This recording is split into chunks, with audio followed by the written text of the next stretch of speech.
Hello everyone! Welcome to my YouTube channel. Ang gala ko for today's video ay ang aking pagpunta sa Mount Kabunyan for my revenge hike. And for today's video, bibigyan ko kayo ng tips or suggestions if ever naakyat kayo or binabalak ng umakyat ng Mount Kabunyan. Number 1 tips, dapat kayo ay physically prepared. Kasi guys, ang Mount Kabunyan ay major hike.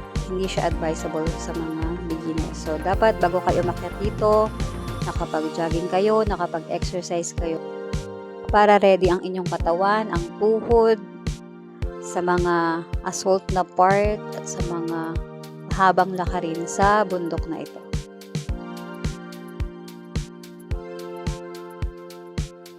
Number 2, start early. 4 to 5 hours guys bago makarating ng summit. Kaya mas maganda magsimula ng maaga. Mga 5 AM or 6 AM dapat makapag-start na kayo ng trek. At ang kagandahan guys, kung nakababa kayo ng maaga, pwede pa kayo mag-side trip sa Patan Falls. Kasi malapit lang yan sa ibaba lang yan ng Mount Kabunyan.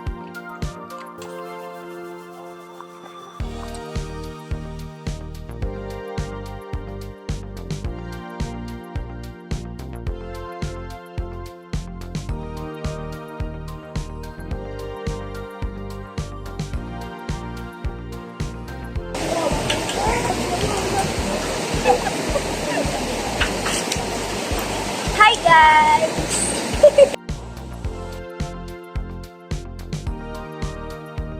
Number 3, pack light. Dahil puro assault ang Mount Kabunyan guys, huwag masyadong magdala na may bigat na gamit. Yung mga importanteng bagay lang tulad ng trail food, camera, at water. Siya nga pala guys, merong water source sa taas, kaya huwag kayong mag-alala sa water. Number 4, magdala kayo guys ng trekking pole. Ang laking tulong niya, lalo na sa mga madudulas na part at mga assault part dito sa Mount Kabunyan. So ako wala akong dala ng umakyat, kaya medyo hirap ako. Salamat na lang sa mga tour guide dito kasi inaalalayan nila kami, lalo na dun sa mga matataas at madudulas na part dito Mount Kabunyan.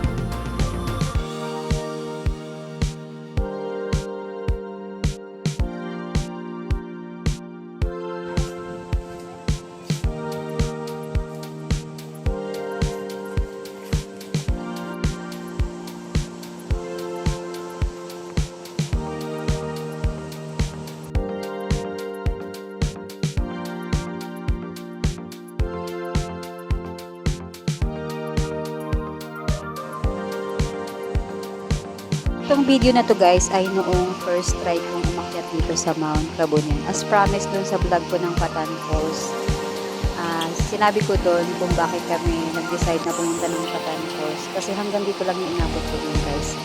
12 noon na kasi. Tapos 3 hours pa bago makarating ng summit. So kinakapos na ako ng hininga dyan guys. Kaya nag-decide na ako na bumalik na lang. Kasi nga hindi ko na kaya pumunta ng summit. Number 5 at last tips ko sa inyo guys, gumamit kayo ng non-slip sandals or shoes kasi nga maraming madudulas na part at puro assault ang bundok na ito. So malaking tulong yan pag ganyan ang inyong suot.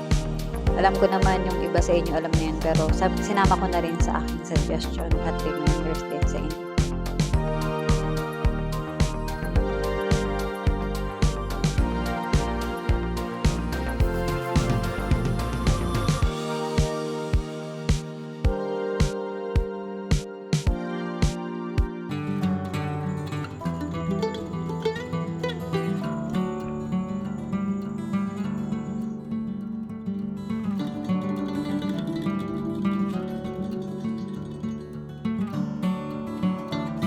Diba?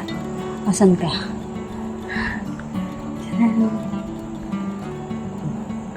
Kita yung taas.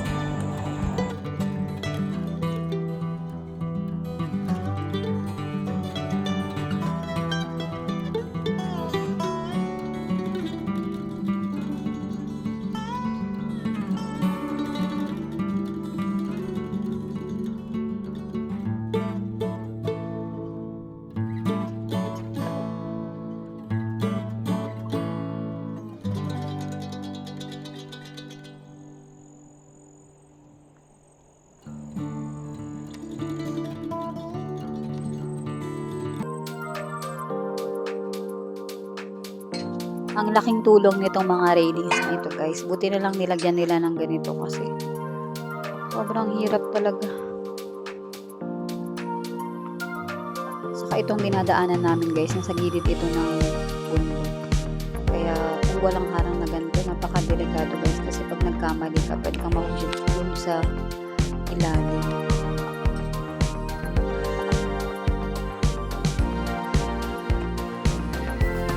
May mga part dito guys sa bundok na ito na yung daanan kung isang tao lang siya.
Along the trail, makikita mo itong mga nagagandahang wildflower.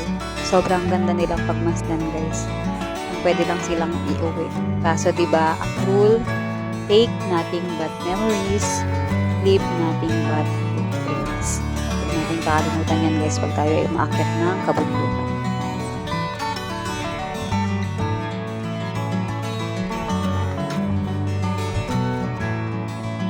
Tingnan nyo guys yung dinaanan namin. Nasa gilid na siya ng bundok.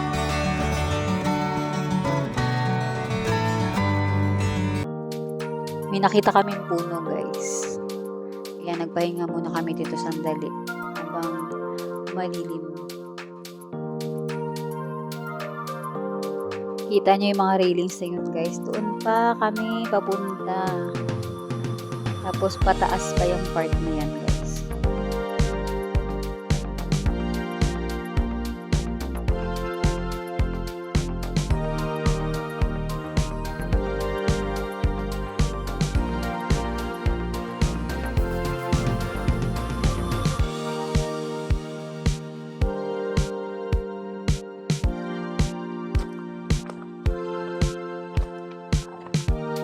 Ayun na sila sa taas, oh.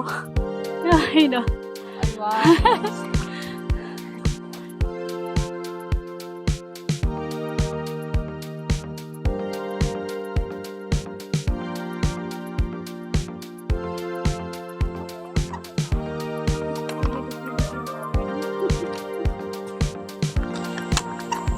Sama po kayo sa vlog ko. Hi! Flex mo po yung joiner. With Cancer Warrior. Yeah, sige po. 52-year-old from Tarlac City. Ayan. Jocelyn Ercilia. Ayan. Hello! Tignan niyo po yung flower, oh. Kitang-kita.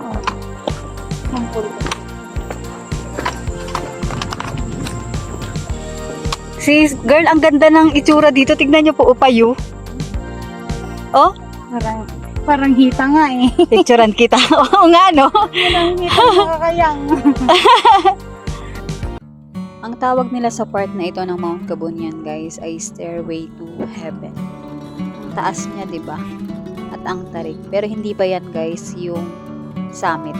After niyan, marami ka pang aakyatin na puro assault din bago ka makarating sa summit.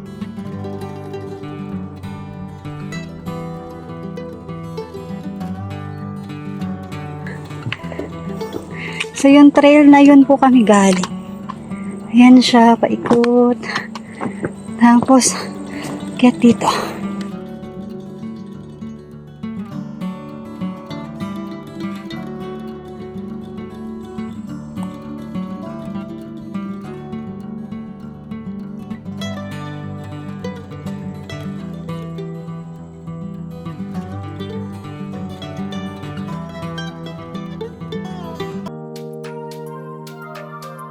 AM na guys, nakakita kami ng lugar na pwede namin pagpahingahan at kumain na din ng aming lunch.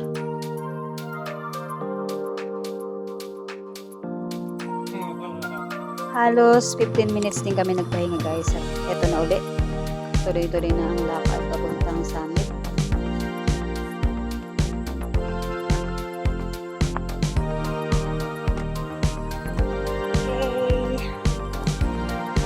Hi guys! Hi! For today's video, last time hindi kami nakapag-summit ni Ma'am Annalyn. Yeah. Ay magsa-summit na kami kung kakayanin pa ulit. Kaya na!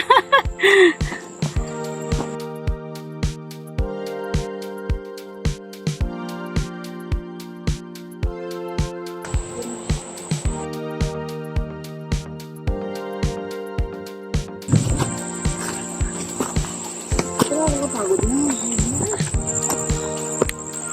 Nakaon na ba? Isa.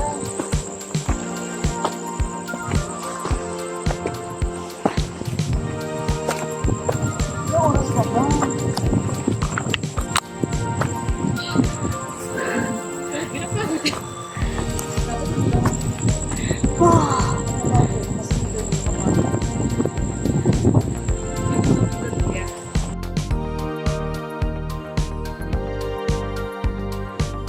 Tingnan nyo itong bato na to guys. Sa likod man yan yung papuntang sa akin. Pero yung pag-grabe na guys, parang na kami nasa heaven.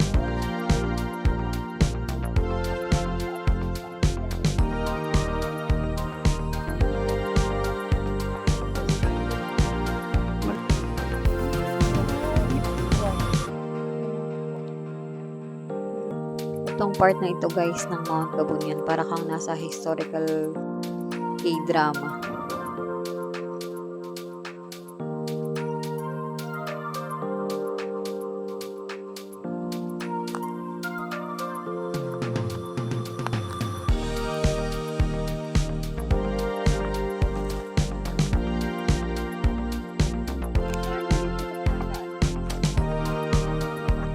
Ang ganda guys ng Mount Kabunyan. Hindi ka magsasawang pagmasdan yung kapaligiran mo kasi iba-iba yung makikita mo. Sobrang hirap lang talaga niyang akyatin guys. After ng hanging bridge na ito guys, marami pang assault. Pero malapit na kami sa summit niya. Mga 5 minutes. Naniniwala ba kayo sa 5 minutes guys?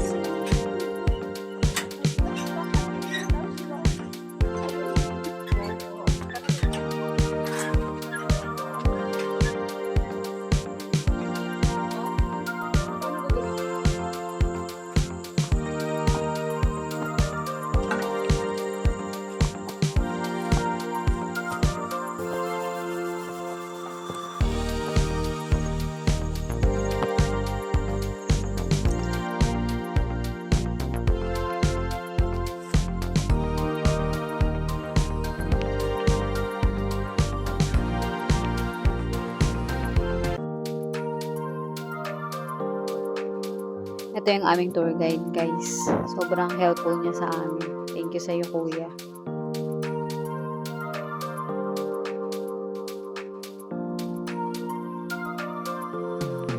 Alam nyo guys, nung una kong umakyat dito sa Mount Kabunyan at hindi ako nakaabot ng summit. Hindi naman ako nagsisi noon na hindi ako tumuloy kasi nga kinakapos na ako ng hininga. Sobrang pagod na rin ako. Pero kasi parang may kulang talaga. Ito kasi yung first mountain na hindi ako nakapagsummit. Kaya bigla akong nagkaroon ng motto noon na kung hindi nakuha sa una, pwede namang sumubok muli. Kasi andyan lang naman yung bundok guys. Pwede natin siyang balikan anytime. Basta prepared na tayo. At eto nga ako, sumubok muli at finally, eto na ang summit guys! Yeah! Hi, oy! Hi din! Ano ba?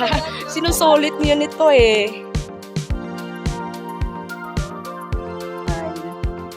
Another pose. Another pose. Mag-couple kayo na sa gitna. Pwedeng maging sweet yan. Yes, yes,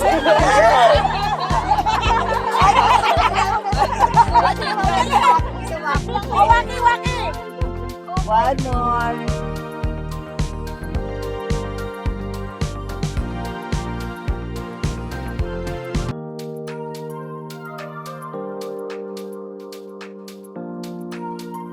Dito ko natatapusin guys ang video na ito. Salamat sa panonood hanggang dulo.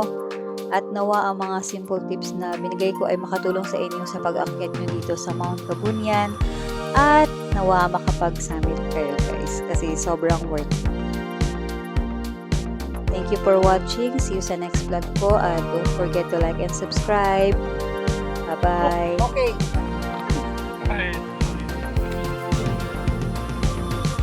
Galaw, galaw. Galaw, galaw, galaw.